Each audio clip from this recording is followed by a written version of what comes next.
बिस्मिल्लाहिर्रहमानिर्रहीम। Chapter number 8 getting started with सी।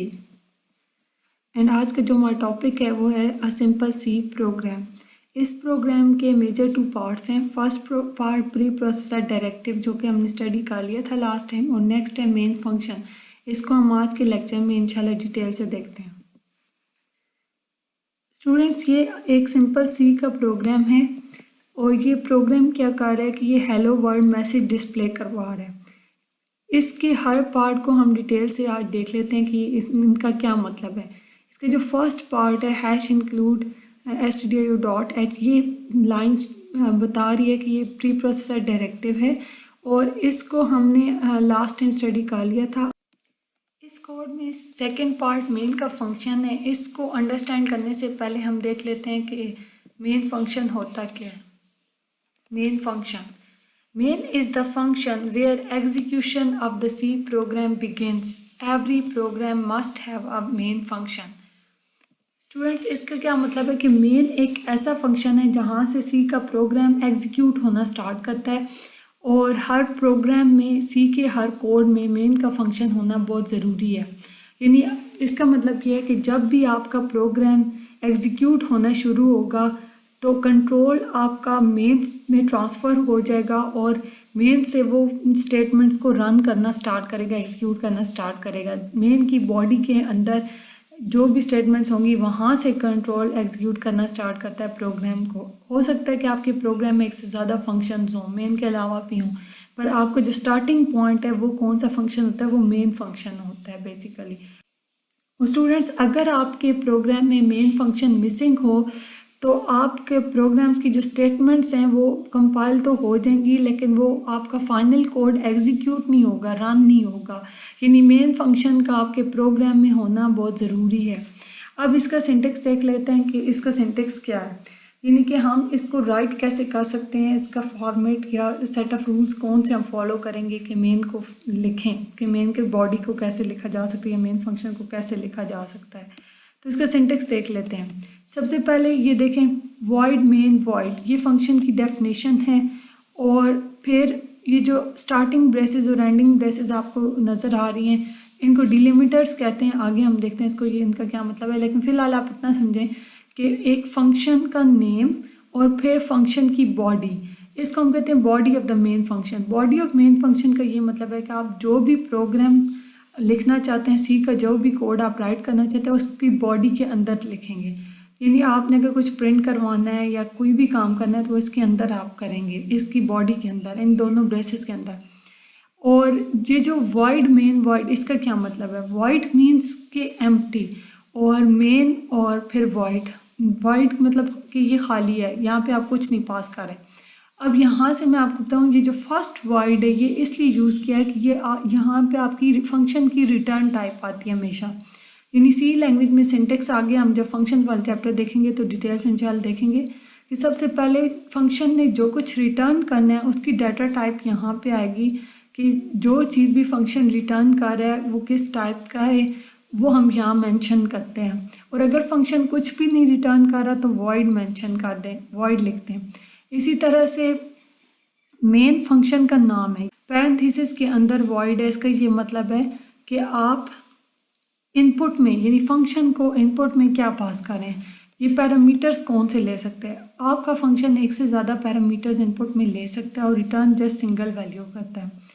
लेकिन अगर आपका फंक्शन इनपुट में कोई भी पैरामीटर नहीं ले रहा तो आप यहाँ पे इन ब्रेसेस को एम्प्टी भी छोड़ सकते हैं, और चाहे तो यहाँ पे वॉइड लिख लें। तो इसका मतलब ये है कि ये एम्प्टी है। और उसके बाद फिर अब आते हैं फंक्शन की बॉडी की तरफ। ये जो डिलिमिटर्स हैं, यानी ये ब्रेसेस जो ये आपको नज़र आ रही हैं ब्रेसेस, इनका ये मतलब है कि इसकी बॉडी के अंदर जो कुछ भी आप लिखेंगे वो एज इट इज़ काम परफॉर्म करेगा। लाइक इसकी एक एग्जांपल देख लेते हैं जो पिछली स्लाइड में हमने देखी थी। ये देखें, अब ये एक फंक्शन है मेन का जो कि आउट रिटर्न कुछ भी नहीं कर रहा और इसका नेम मेन ही है, और इनपुट में ये क्या कर रहा है कि आपसे कुछ नहीं ले रहा, लेकिन ये एक काम क्या कर रहा है, बेसिकली ये एक हेलो वर्ल्ड का मैसेज डिस्प्ले करवा रहा है स्क्रीन के ऊपर। तो इसके अंदर एक ही स्टेटमेंट है बॉडी के अंदर, लेकिन आप चाहें तो एक से ज़्यादा स्टेटमेंट, जितनी स्टेटमेंट्स आप लिखना चाहें फंक्शन की बॉडी के अंदर मेंशन कर सकते हैं।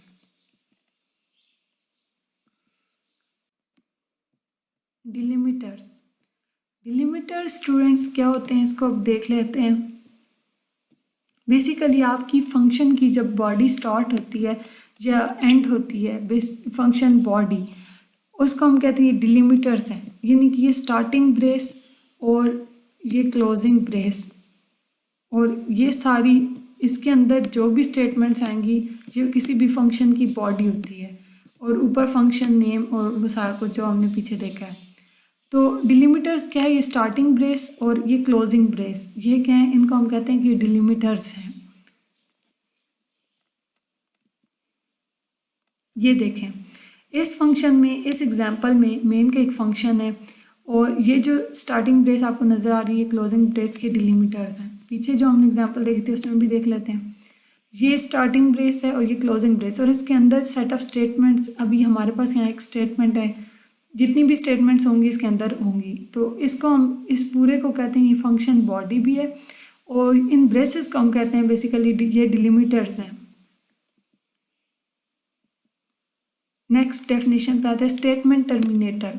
स्टेटमेंट टर्मिनेटर क्या होता है स्टूडेंट्स, स्टेटमेंट किसी भी सी लैंग्वेज में जो मैंने आपको कहते हैं लाइन ऑफ कोड, एक सिंगल लाइन ऑफ कोड है कि आपने कुछ राइट किया है, उसको हम कहते हैं एक स्टेटमेंट है और उस स्टेटमेंट के एंड पे हम स्टेटमेंट टर्मिनेटर लगाते हैं। यानी स्टेटमेंट टर्मिनेटर क्या होता है, सेमी कॉलन। बेसिकली हर सी लैंग्वेज की स्टेटमेंट जब ख़त्म होती है, एंड हो रही होती है, तो वो स्टेटमेंट टर्मिनेटर पे एंड होती है और ये इसको हम सेमी कॉलन को कहते हैं, ये स्टेटमेंट टर्मिनेटर है।